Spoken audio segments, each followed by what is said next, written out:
Não sei se eu tenho algo a acrescentar àquilo que os meus competentes colegas que estavam até agora suando e sofrendo como Beneditino de Olavo Bilac no seu soneto até agora há pouco, já falaram certamente boa parte do que precisa, se não tudo que precisa. Nós vamos aqui reiterar alguns aspectos, chamar atenção eventualmente para um ou outro, né?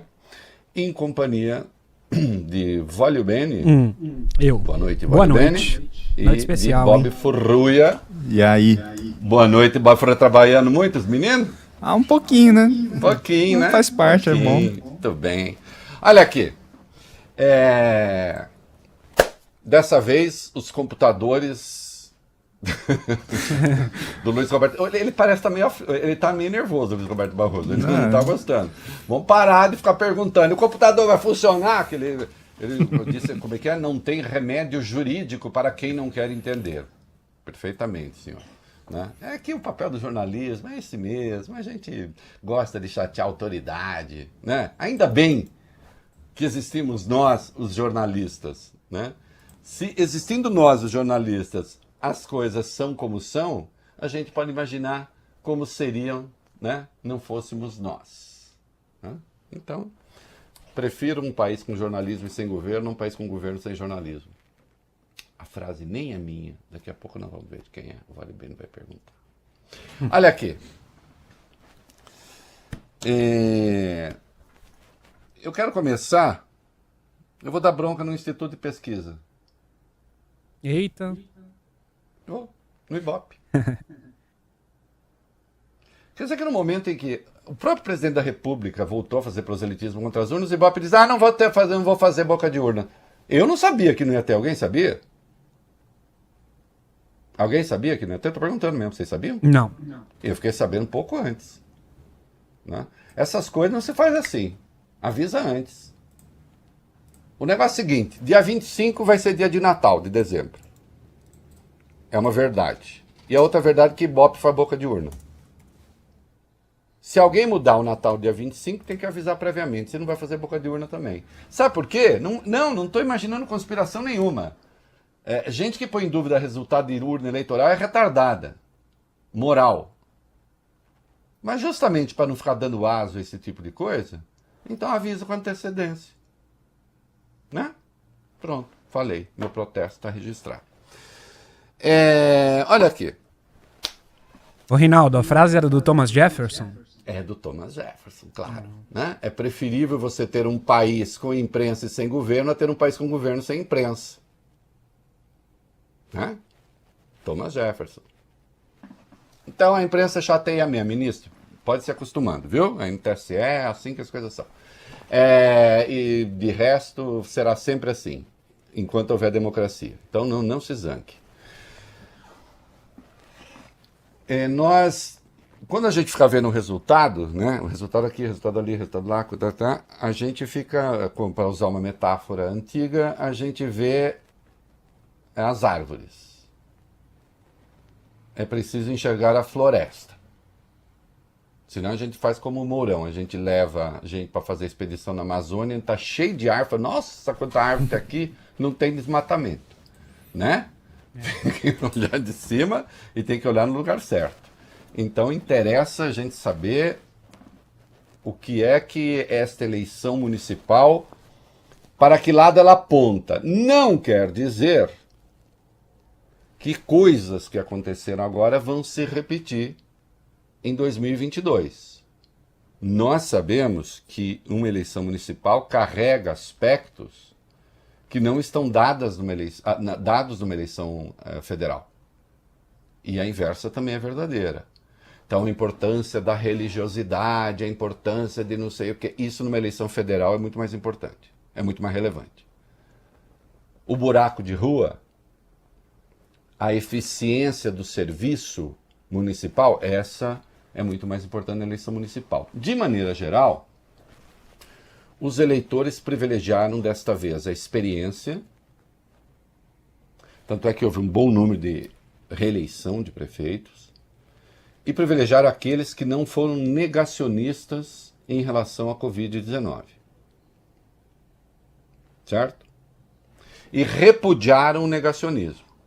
Então, essa foi uma eleição que viveu sob o peso e os auspícios, para o bem e para o mal, da Covid-19. E nesse sentido, o eleitor foi prudente, ainda bem. Ele olhou para o seu interesse objetivo. Embora muita gente esteja com o saco cheio de ficar em casa, embora muita gente não respeite o distanciamento necessário, como nós vimos, ainda assim, a maioria do eleitorado disse sim à experiência e disse não à antipolítica. Então essa é uma lição geral dessa eleição. Foi um sim à política e um não à antipolítica. O sim à política nem tem vetor ideológico, hein? Tem um sim à política de direita, tem um sim à política de centro-direita, tem um sim à política de centro, tem um sim muito esmaecido, atenção esquerda, tem um sim à política de esquerda, embora aí mereça considerando, de centro-esquerda, um sim à política. E um não à não política. Isso é bom. Vivemos experiências interessantes. O Rio de Janeiro, por exemplo, viveu uma experiência, escrevi hoje de manhã, viveu uma experiência de frente ampla, amplíssima. Uma espécie de frente ampla contra os fascistoides. E contra o horror. Com certas curiosidades, né, meninos? No primeiro turno, a esquerda no Rio se dividiu. Não é isso? Teve candidato do PDT, candidata. Teve candidata do PT, teve candidato do PSOL. Sim. Dividido. Aliás, se a esquerda no Rio tivesse junto, o Crivella nem teria ido para o segundo turno. Nem para o segundo turno teria ido. Mas a esquerda não se uniu. Se uniu no segundo turno apoiando um candidato do DEM. Para dar uma ideia de contra o que se estava lutando. Já vamos dar detalhes. Quando a gente for dar detalhes, vamos dar detalhes. Então, o Rio viveu uma experiência de frente ampla. Frente ampla inclui direita, centro, centro-direita, centro-esquerda, esquerda, tudo. Contra o horror, o desgoverno, o negacionismo, a estupidez e estado puro. Tá? E com um resultado muito vigoroso. De certo modo, algo parecido aconteceu em Fortaleza. Também tinha lá o candidato que o Bolsonaro resolveu adotar. Se não tivesse adotado, e o resultado foi apertado, talvez o rapaz lá, o tal do Capitão Wagner, até pudesse ter chance. A hora que o Bolsonaro gruda nele, né? De qualquer modo, ele não é um neófito na política, ele está na política faz tempo. Né? Nós tivemos uma experiência de frente de esquerda no segundo turno em São Paulo. Mas não com o candidato do PT na ponta. E nós vimos o centro e a centro-direita unidas em São Paulo. Nós já vamos ver o que isso significa também. Então vamos lá. Frente única no Rio, frente ampla. Frente de esquerda e centro-direita unidos em São Paulo. E nós vimos um racha importante em Recife, que também tem desdobramentos, pode ter desdobramentos com vista a 2022. Agora nós estamos enxergando a floresta.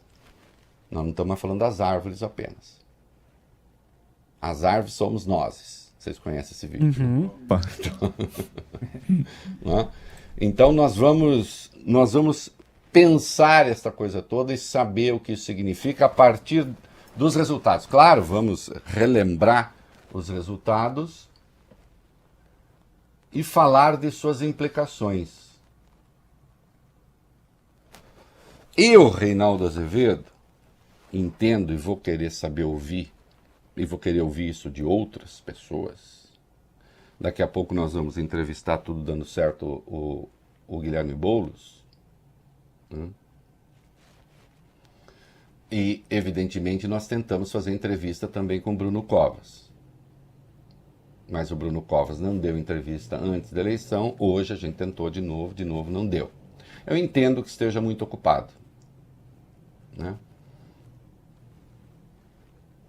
Mas talvez merecesse dar 5 minutos, né, do seu precioso tempo para que a gente pudesse, inclusive, dar os parabéns a ele.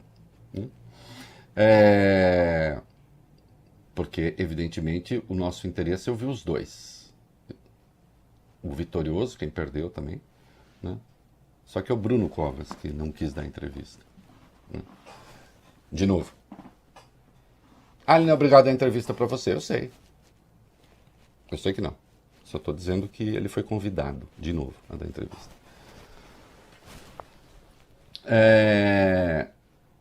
Nós vamos ter que pensar as circunstâncias dessa coisa toda, porque eu entendo que um dos grandes derrotados dessa eleição foi, obviamente, Jair Bolsonaro. Mas me parece que o PT e o Lula também.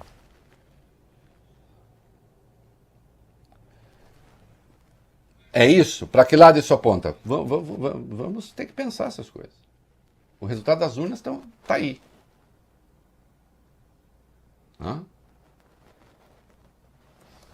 Insisto, coisas que dizem respeito à eleição municipal não são necessariamente uma antevisão do que vai acontecer em 2022.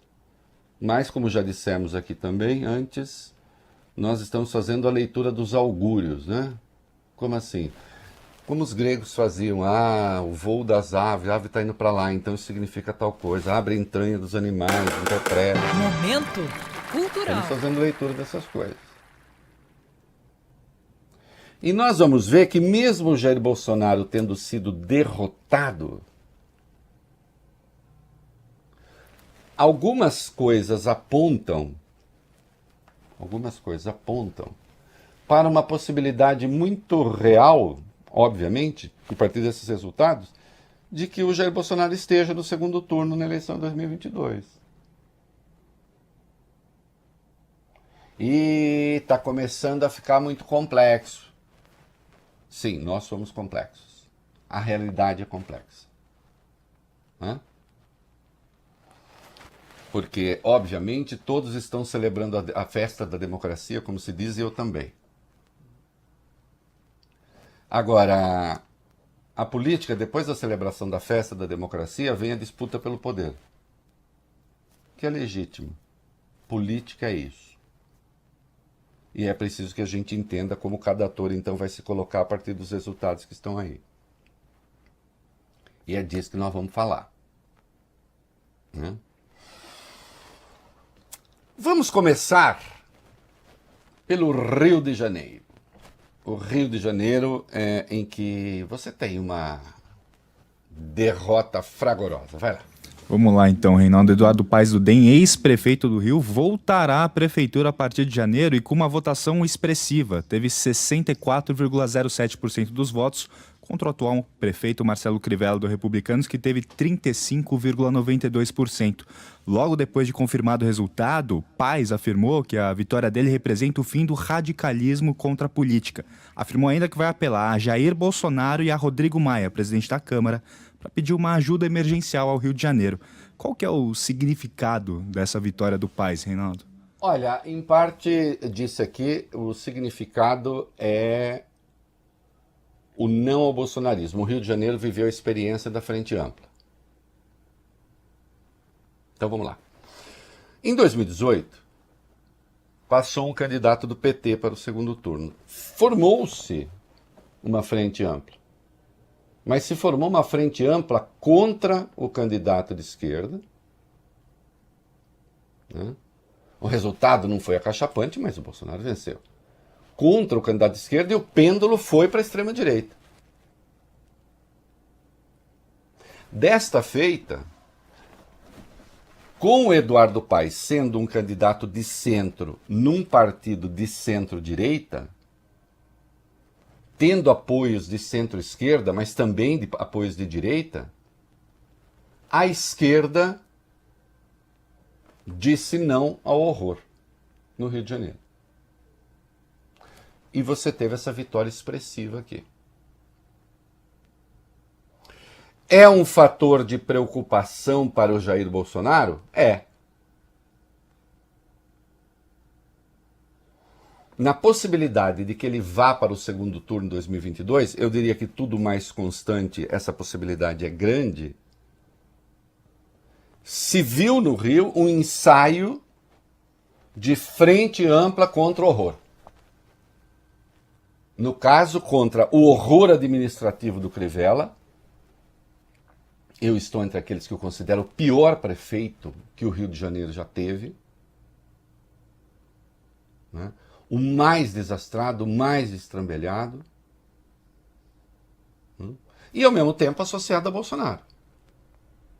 Então, se viu ali um ensaio de frente ampla. Isso se repete em 2022? É claro que depende muito em o Jair Bolsonaro passando para o segundo turno, essa possibilidade existe, de quem é que vai ser seu opositor. Se é um opositor que congrega votos ou se é um opositor que expele votos. Se é um opositor que consegue atrair a frente ampla ou se é um opositor que impede a frente ampla, entenderam? Uhum. O Eduardo é um opositor que possibilita a frente ampla. Opositor no caso do status quo, do Crivella e, obviamente, acabou sendo, por extensão, do Jair Bolsonaro.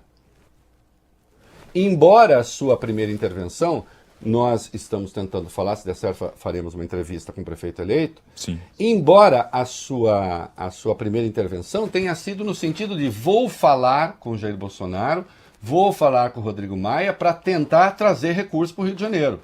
O Rio de Janeiro precisa desses recursos. Precisa cuidar melhor da questão da Covid. E não está cuidando. O desempenho é desastrado. Não é? Você tem um caos administrativo no Rio de Janeiro. Eu diria em todas as áreas, e isso acaba sendo mais dramático, obviamente, quando se trata da Covid. Né? Saúdo a vitória do Eduardo Paes por uma outra razão. Este rapaz teve a sua eleição quase roubada há 2 anos. Quando um depoimento que era para ficar em sigilo foi tornado público de um ex-assessor seu fazendo uma acusação contra ele sem prova. A Lava Jato tentando envolvê-lo de toda maneira a ponto de um delator ter vindo a público dizendo não foi isso que nós falamos em delação. Não foi isso que foi falado. Uma tentativa de desconstruir o candidato.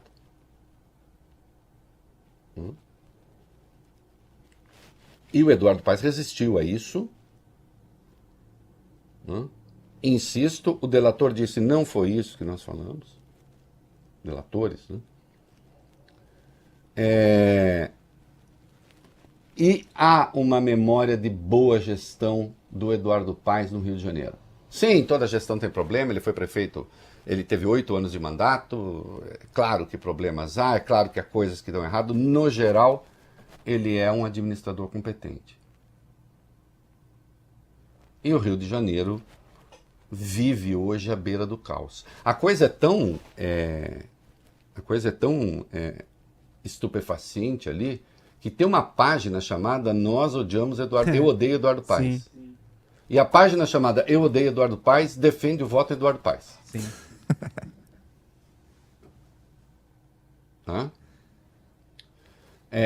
Porque o Crivella encarna tudo o que há de mais detestável, de mais reacionário na política, além da incompetência. Brutal. A última indignidade feita no Rio de Janeiro foi a acusação quando o PSOL recomendou que não se votasse no Crivella, nem falou vote do Eduardo, né? O Crivella ao lado ali de acho que do tal Ottoni, que é um deputado, dizendo que o Eduardo Paes entregaria as escolas para o PSOL e, portanto, para a pedofilia. Isto é perder qualquer noção de limite, isso é criminoso, isso é asqueroso, isso é nojento.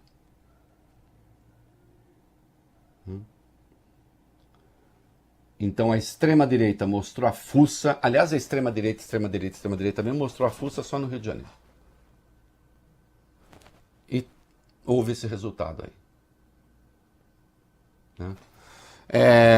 O Maia andou falando conosco, o que ele falou?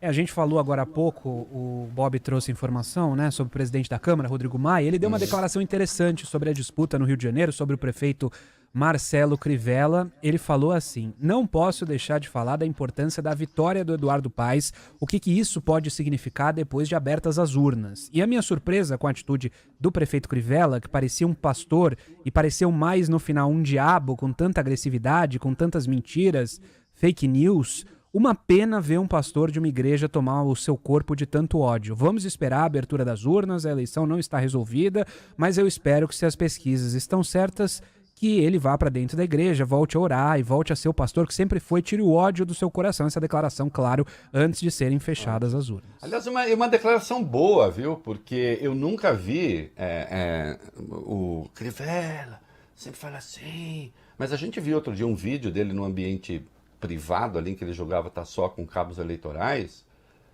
O ataque de fúria e de ódio, né? Uma coisa pavorosa. Então, evidentemente, a fala do Rodrigo Maia é quase um desabafo. Porque aí não é mais disputa política. É preciso que isso fique claro. Você pode ser muito duro na política o quanto for. Agora, a hora que você recorre a esses expedientes, você não quer mais fazer política. Você quer apenas depredar o ambiente da política. E é na depredação do ambiente da política que prosperam os vigaristas.